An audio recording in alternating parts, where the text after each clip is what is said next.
Welcome back, my broskies, where the bros stay bros and vodka flows. We're doing the Ki-84 Hi-80 review today, guys, and I'll give you my final opinion at the end, but right now I'm just going to tell you I'm a little disappointed. So let's just get straight into this review. Let's quickly take a look at the upgrades you can get for this plane. You can upgrade the engine to 2,541 horsepower, and you can also strap some 250 kilogram bombs to it on top of your 4 20mm cannons that you can upgrade to. So it's pretty powerful of a plane, but I'll be talking a little bit more about the drawbacks later. Alright, so let's start with its gold price. I'm actually not too sure what it is, so if you know what it is, put it in the comments for me, and people will see it. And yeah, I don't really know what it is, guys. If I had to guess, though, it's a couple of bucks, maybe between 3,000 and 4,000. I'm somewhere in the right area, maybe. But you do have to buy the Hind before it, or I think you can just like straight up just buy the premium version of it and skip everything else. I'm not too sure if that's how it works, but that's how it should work. So, but anyways, the first thing I noticed here was it's a great acceleration. This plane is probably one of the best accelerators in the game, so if you're looking for a plane to get straight up into the combat with, highly recommend it for that. Let's just hop straight into some of the other stuff, though. So before we hop into dogfighting, let's take a look at the interior of this plane. This plane will be great for realistic mode, mainly because you got a lot of visibility with it. You can see off your sides, you can see behind you really well, and there just seems to be a lot of detail in this plane. I really appreciate that. It looks really nice on the inside, and it's just going to be a lot of fun to play in realistic mode, probably. Now let's hop into some of the dogfighting aspects of this plane, which you all came here for, to see if it's good, if it's worth dogfighting with. Well, I'm going to be straight up honest with you guys. At the moment, it's kind of underperforming by a lot, and I think a lot of planes in the game right now are underperforming due to the recent update where they nerfed the speed by a whole bunch. Like, they killed speed, honestly. So this plane, which normally goes 685 kilometers per hour, only now goes 517 kilometers per hour. Now, 685 is realistic, but we're only seeing 517 in this game. Yes, you can go faster than that, but you'll lose speed just out of nowhere. Like, it just unrealistically just lose speed. It's kind of like there's a speed barrier, kind of. It's kind of weird, and it just doesn't. It's something I'm hoping they fix, and I think they'll fix it. And if you're looking at my speed right now, I should be hitting 685 right now, but I'm not. Now, before the update, you'd be able to hit 800 kilometers per hour, which is just way too fast. I mean, you go much faster than that, and next thing you know, you'll be breaking the sound barrier. And that's just unrealistic. Now, the armament of this plane is great, and combined with its speed, which will hopefully come back, you got a great interceptor here because of its acceleration and everything, the 420mm. I mean, you just shred bombers. Like, look at this B-26. It honestly does not stand a chance. I mean, it's just getting destroyed before it has a chance to fire back much. Now, this plane isn't extremely durable, which you'll see later on, but I guess those are 37mm hitting me. You know, you might experience some durability with it, you might not. I've noticed some like fire issues. I've caught on fire quite a lot from just stray 20mm hitting me, and you'll see that later on. But right now, the P-39 is just straight up outperforming UP, which shouldn't be happening. I should be able to outrun this thing by a whole bunch. This P-39 realistically goes at 579 kilometers per hour, but I mean, they did nerf its speed a little bit too, so it's obviously not reaching that speed anymore. And it's going around the same speed I'm going, honestly. It's getting around 500, maybe 520 kilometers per hour. I feel like it's a little bit faster than me at times, which is kind of annoying because I can't outturn it. If you pull too hard in this plane, I mean, the plane's heavy, you'll stall out. You'll just flat out stall out like you see here. And it's just really, really annoying sometimes because, you know, you're just being outperformed by a plane that you should be outperforming. And it's kind of a nuisance right now. But hopefully they'll fix it later on. Now, I mean, you do have your 40mm, your 420mm going for you, which really does help out. So all you really need is that one angle to get a kill, and you can really see some great results with it. But as of right now, I'm only seeing use for it as a bomber. As a dogfighter, not so much, because you're just getting outturned by everything. I mean, you'll be outturned in this plane, you'll be out-dived in this plane, out-climbed in this plane. I mean, the plane does climb pretty well, but considering the P-39 able to keep up with it, I don't think you'll last long in that climb, because it'll just straight out snipe you, and you can't take that many hits. I mean, the plane's considered durable, but it's just not. I haven't really seen much durability with it, especially on the wings. It's kind of weak. I mean, maybe a 37mm hit me there. Maybe, you know, it's hard to say. I mean, you will catch on fire with it really quickly, honestly, but you will last quite a long time. Honestly, I've caught on fire and I lasted a super long time and got a lot of kills doing it too. And that's my soul leaving the body right there. Yep, I don't know what happened there. Okay.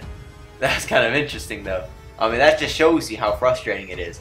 You just get kind of sucked out of your mindset. I don't even know at this point. I mean, I'll let you guys interpret that for your own sake. But yeah, that's pretty much what you'll be experiencing. So here we're gonna do another takeoff, and right here is gonna be a perfect example of what I'm talking about, where you're just being outperformed. I'm gonna take off here. I have quick acceleration, so it's easy for me to get in the air, and he's not gonna shoot me down. All right, he kind of feels bad for me. But look at this. I mean, I get it. I just took off, right? But he's gonna give me some time to catch up. I mean, I should be out of there by the time he comes here. He's gonna slow down to my speed, and I still won't be able to outrun him, even when I start reaching like speeds the P-39.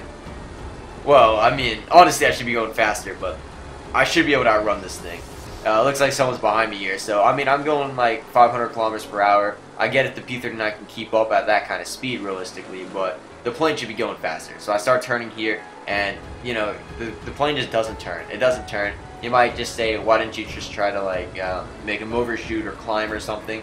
Well, if I climbed, you know, the P-39 would have kept up with me, and I would have got shot down by the 37mm. And if I, you know, tried forcing an overshoot, it'd just be like last time. It just wouldn't work. So I kind of just gave up here. I mean, I tried doing an overshoot, but the plane stalls at like 300 kilometers per hour when you pull anything sharp. And, you know, I did buy a little bit of time with it, but overall, the plane's just not going to last. It's not going to last. Now, I don't want to be dissing this plane for the entire time. You guys are probably getting the idea that I just straight up hate this plane. I mean, the plane does have a lot of good aspects to it. I mean, as you can see, I mean, it does massive damage. Like, anything that comes within your crosshairs, you're just going to kill it. It's not going to stand much of a chance in front of you.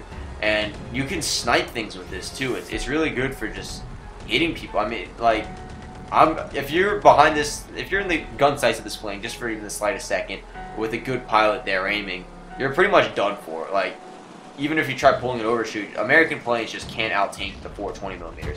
It only takes like 1 or 2 bursts from this thing to really kill anything, and it's especially good against tanks. So not only is it anti-bomber, it's also anti-tanks, and it's actually really effective against tanks because of the sniper. I mean, they're almost like sniper rounds. You got 2 on the nose and 2 on the wings. Makes it perfect for. It's kind of like mixed for dogfighting and tank destruction and everything. It's just, and the armament's just perfect for it. And once you start seeing that speed improvement for this plane, I believe it's going to be a lot better of a plane. Now, right here is just me climbing because I just want to show you guys how great of a climber this plane is.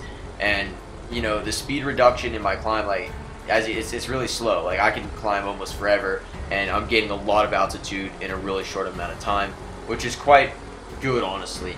But I don't feel comfortable enough in this plane to actually out-climb someone at a close distance because it's not strong enough to withstand the 50 calibers of the American planes or even that 37mm of a P-39.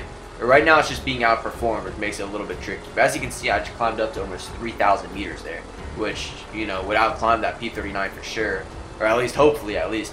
We have a Hellcat down here. Now, a lot of the Navy planes will outturn this plane easily. The Army planes, you can deal with better, like the P-47 and stuff like that. Hellcats and such, Hellcats, Corsairs, P-39s. I mean, early tier Army planes and all the Navy planes will pretty much just outpower this thing.